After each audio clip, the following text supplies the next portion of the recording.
Leslie Kean says there's more whistleblowers coming out. I love it. We've got that and a lot more to talk about today. So get in here. This is Jack with Cosmic Road. I talk about UFOs and the paranormal. Please hit like, please subscribe, please share on social media, and let me know what you guys think in the comments below. Okay, let's just get right to it. Let's see what Leslie Kean has to say. I really don't have anything secret. I mean, I am, except there are other whistleblowers that I'm familiar with, and some of them I talk to that I cannot name. But I think there will be others coming forward. And of course, we all know that others have already talked to members of Congress. They're just, they're very hesitant about coming forward. I think they wanted to see how everything played out with David Grush. But I'm convinced that more will come forward. I really don't have anything secret. I mean, So there you go. She is convinced that more are coming forward. They were waiting in the wings, as it were, to see how the David Grush drama played out. And I hope they are satisfied with that. What do you guys think? I mean, after all, he was taken very seriously. He testified before Congress. New legislation is being passed based on the information that he was able to provide. Now, apparently he's received a lot of pushback, a lot of reprisals. The Congress people aren't even allowed to get in a skiff with him. So there's definitely some negatives to his experience. But overall, I think it's been a very positive experience. And it has really changed the conversation in a big way. I think that would be very encouraging to future whistleblowers, but let me know what you think in the comments below. Meanwhile, here's a cool UFO video from Palestine. Is that Starlink? I don't know, what do you think? That thing in the middle doesn't look like a Starlink.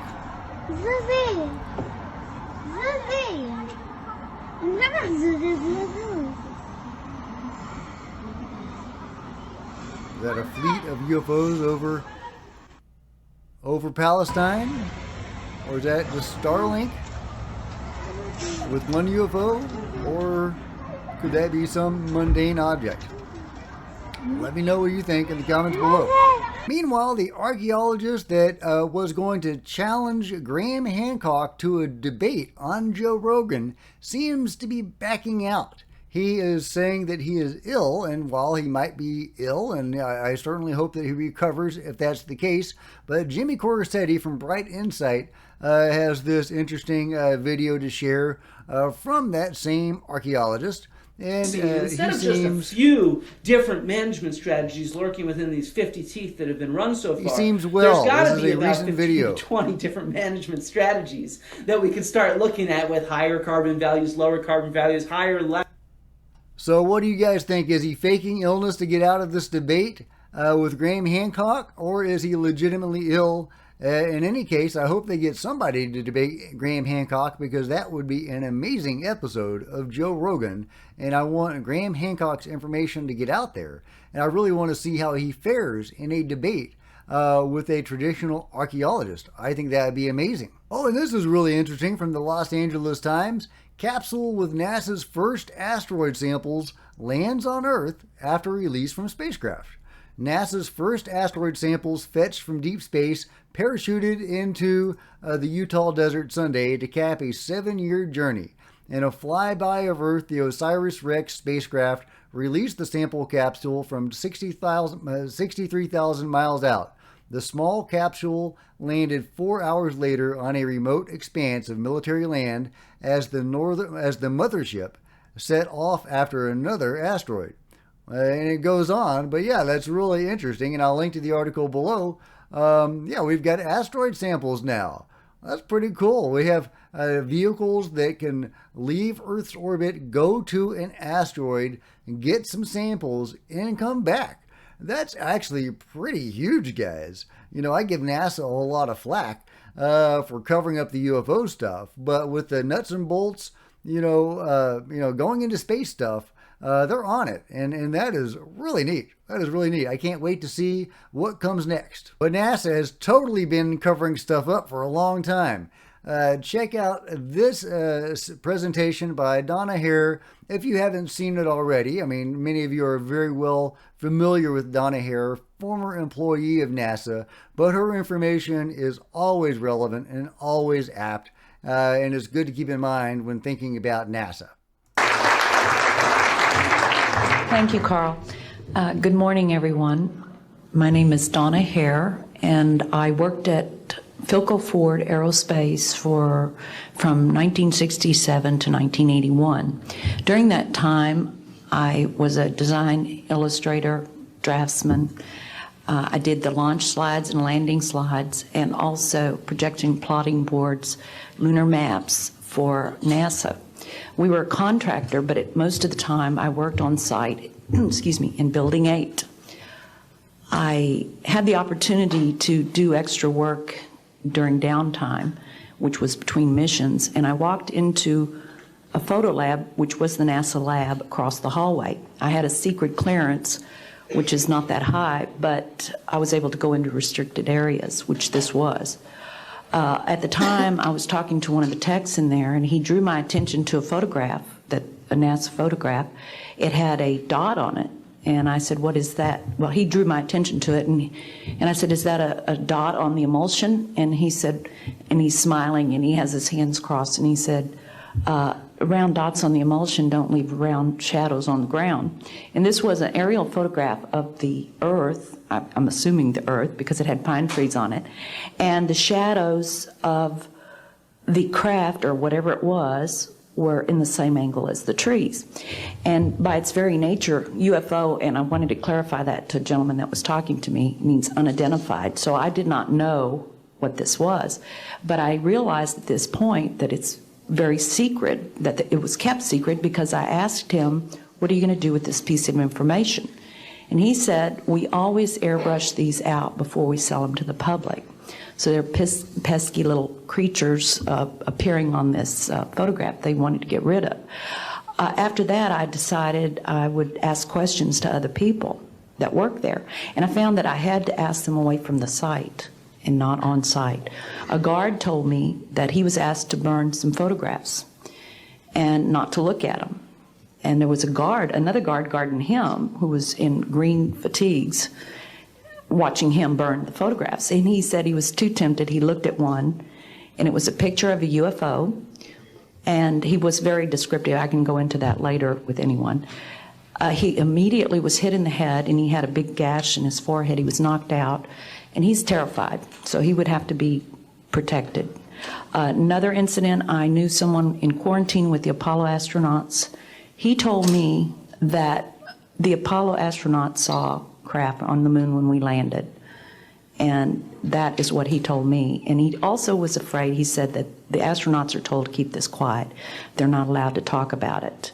So I do want to let you know that I worked out there for a number of years, and I ran into this. So it's not something everyone knows that works out there for a long time. My boss didn't know about it. Some people that sat right next to me didn't know about it. It's very strange, because I don't know how they can do it, but they can let some people know about it and then others not. I'm willing to testify before Congress that what I'm saying is true, and thank you very much. Thank you. Donna Hare, to my knowledge, is still alive, and I would love to see her testify to Congress about NASA covering up UFOs, which they have been doing for many years, probably since their inception. And sometimes suppressing this knowledge with, as you've heard, brutal, violent force. Speaking of NASA, and I'm really picking on NASA today, but Uri Geller has an amusing compilation video that he just shared, and it's a bunch of astronauts falling on the moon. I don't know what this compilation is supposed to prove, but Uri Geller just tweeted it. And I mean, is it supposed to show that it's fake or something, or just it's supposed to be funny and silly and make a joke of NASA? I mean, I don't think I'm not going to mock the astronauts. I think they're noble people doing amazing work, but NASA as an agency has done some shady stuff, and they're responsible in part for the UFO cover-up. But that is kind of funny. Meanwhile, on a recent episode of UFO Studies podcast, Garry Nolan had some intriguing comments. I have seen data from a couple of groups now that were pretty extraordinary and obvious interactions with something. I mean, I don't want to get into the details. I'll wait for them to get their data together. I'm going to help them write up the paper. But I've never seen anything so extraordinary. Right. I'm sorry for being, you know. No, you've got to respect people too, and these are your peers, right? So Yeah. if you quickly get a name for just giving away people's work, nobody wants to work with you anymore. Nobody wants to work with you anymore. But it is extraordinary if we can get it down. I mean, it was a once only event, but it was recorded by 2 cameras, and it was very close up. I don't know how to explain it. But it clearly reacted to their signal, and it got up close and personal. So hopefully they'll be able to put that together in a way that is publishable. Wow, now that is exciting. Garry Nolan saying that he's about to write a paper with some people about an event that is so extraordinary. It's maybe the most extraordinary thing that he's ever seen. And I think Garry Nolan's probably seen some extraordinary things. So I'm very excited. I'm very tantalized and intrigued by what's going to come out from Garry Nolan next. Now, what do you think this is? It seems to be UFO related. It seems like he's talking about maybe a sighting, maybe a CE5 event, or even interactions with beings themselves. Or is this some sort of more paranormal activity, some sort of more metaphysical, other dimensional activity? We don't know. Maybe it's a blend of all of them. I guess we'll find out soon enough, and I've got my eyes on this story. If you see it before I do, let me know, because I am super intrigued. And that's it for today's UFO News Roundup. If you've enjoyed this video, please give me a big thumbs up. I sure appreciate it. Smash the subscribe button and the bell to be notified of future videos. You don't want to miss a thing. Join me on social media. There's Facebook and Twitter links below. I would love to see you guys there. If you wanted to support Cosmic Road in a bigger way, please consider becoming a channel member. See the first link in the description below. Channel members are rock stars, and I really appreciate you guys' support. Thank you so much. Meanwhile, there's plenty of other videos to check out on the channel, and I'll see you guys next time. This is Jack with Cosmic Road, signing out.